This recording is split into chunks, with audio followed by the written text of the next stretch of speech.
Cool. Let's move on then to our last film today, The Brothers Bloom. Yes, the con movie is quite a popular genre, and there were quite a few films we could have selected for this episode. Some of the discarded options were the curiously popular A Fish Called Wanda, which, after recently rewatching for your benefit, I can confirm is very much the terrible film I thought it to be, so avoid that. The Prestige, which is excellent, but one we've covered before. Dirty Rotten Scoundrels, which is fine, but Steve Martin's gurning makes me want to claw my eyes out, though clawing his out seems fairer. This is the half good Steve Martin film I mentioned earlier, Scott. And The Good Liar, a con-cum-revenge thriller starring Helen Mirren and Ian McKellen that doesn't quite stick its landing, but is quite interesting.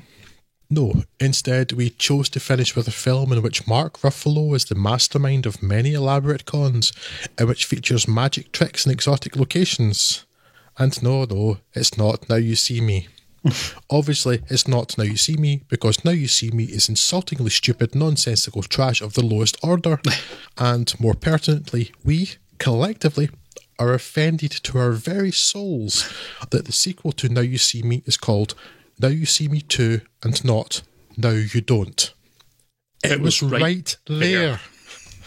What we selected instead is 2008's The Brothers Bloom. So, here's a rather odd take on the genre. Con movie as romantic comedy, a romantic comedy, if you will. Mm-hmm.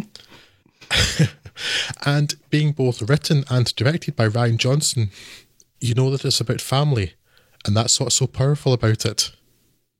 That's a joke that at least 4 of you will get. Narrated, and apparently not Scott, I'm disappointed.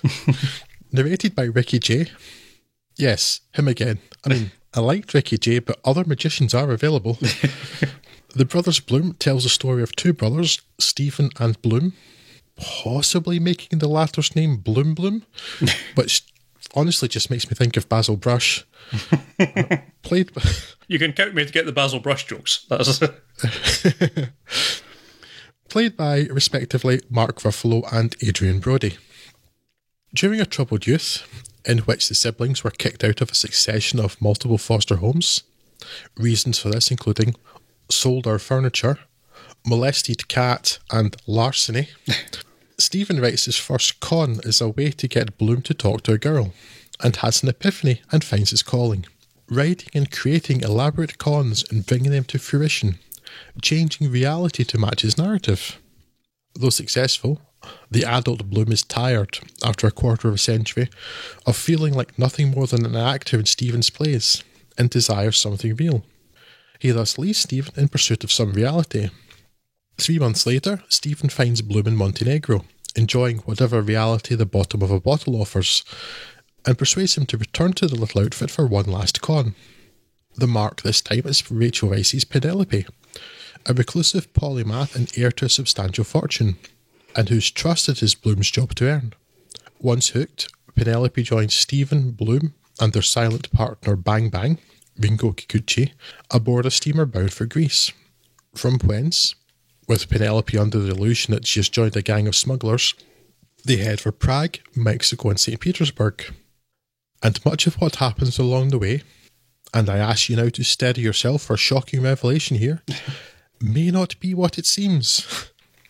And Bloom falling in love with Penelope is absolutely not part of Stephen's master plan, in which he tries to reshape the world and create endings. No. Like The Sting, the on-screen titles for the different sections are unnecessary, though here may be more acceptable and legitimate due to the film's meta-narrative, or more sort of narrative-meta-narrative, and indeed may well be a direct reference to The Sting. The Brothers Bloom is in many ways a story about stories, and has been criticised for being too pleased with itself and its many literary references, and for being, to use the word for a second time in this episode, too arch. And I can see where such criticisms are coming from, but I don't share them. I just had a hell of a time with this film and enjoyed it thoroughly. It's beautiful, funny, smart and twisty, though what the big twist was going to be I was never in doubt, particularly due to a line delivered in the first half of the film by Ruffalo that had about 100 lanterns hanging on it. It was the when and the how that kept me guessing, and its central pairing is excellent, with Adrian Brody in particular capable of a really nice mix of comedy and pathos.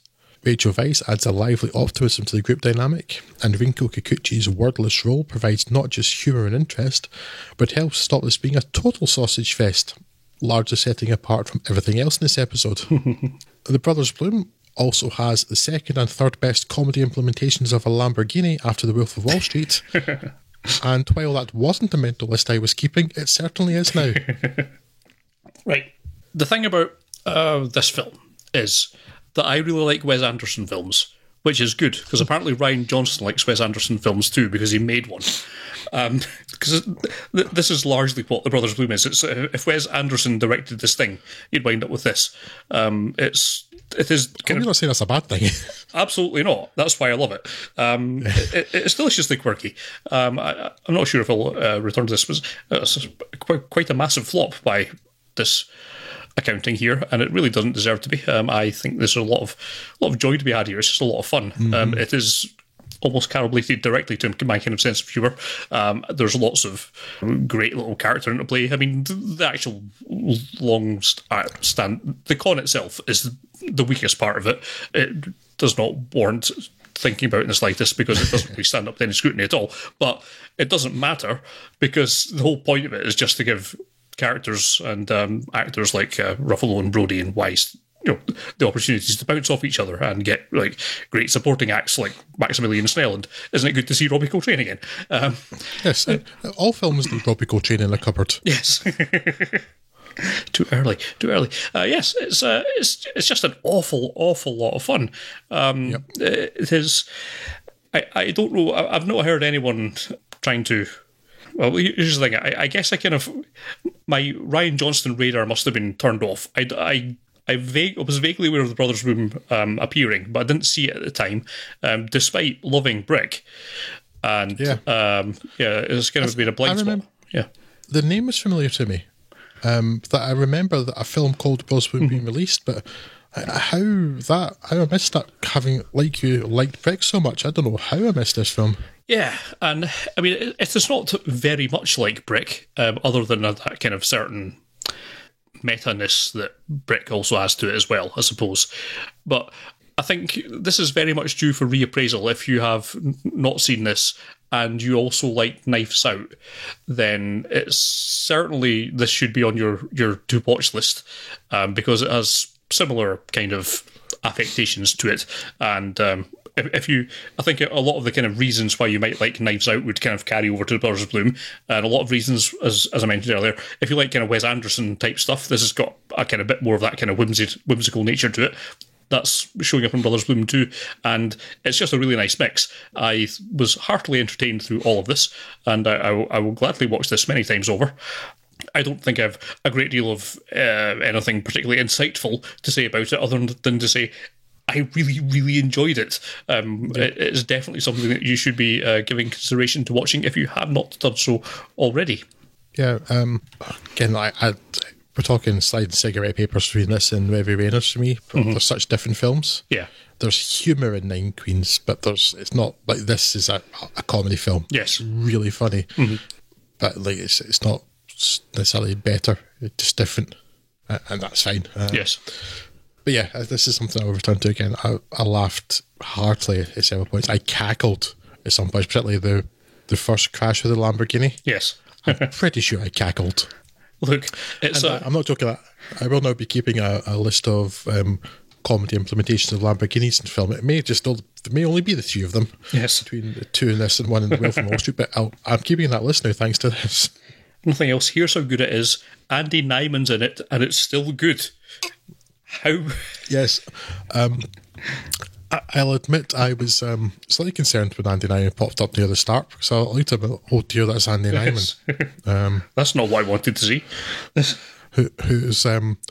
Whose single positive contribution to the world is a scene in some film. The film I can't even remember now, but where he's told that you don't cook all pies for 30 minutes. So I remember that scene, but not the film it's in. It was the only good scene in Severance. Is that what it was called? Yes. You could be telling me I made up a name for a film. I couldn't actually tell you. No. I only remember that. But yes, Andy and I popping up like, oh, that wasn't good. I think the only problem I had with it, though, is I clocked Joseph Gordon-Levitt really early on. And I didn't know anything about the film other than like the director and the main stars. Yeah. And so I was like expecting for the whole rest of the film for him to pop up. At least half of the film, I thought he was going to be like a regular member of the crew. Right. Yeah. So that was good. Because he was so conspicuously there in that dance scene in Berlin. Yeah. In the club in Berlin. Like, oh, is he in it? That's great. Like, oh, he's not, I guess. I guess he's just there because of Rick. But yeah, it's really, really entertaining. That's what it is. And it's a real shame that this just bombed like it did. Yeah. Yeah. Definitely did not deserve it. Yeah. And unlike Now You See Me, it's a good use of Mark Ruffalo's talents because I like Mark Ruffalo a great deal. Yes. More Mark Ruffalo in good films, please. Thank you, world. Goodbye. Thank you for attending my TED Talk.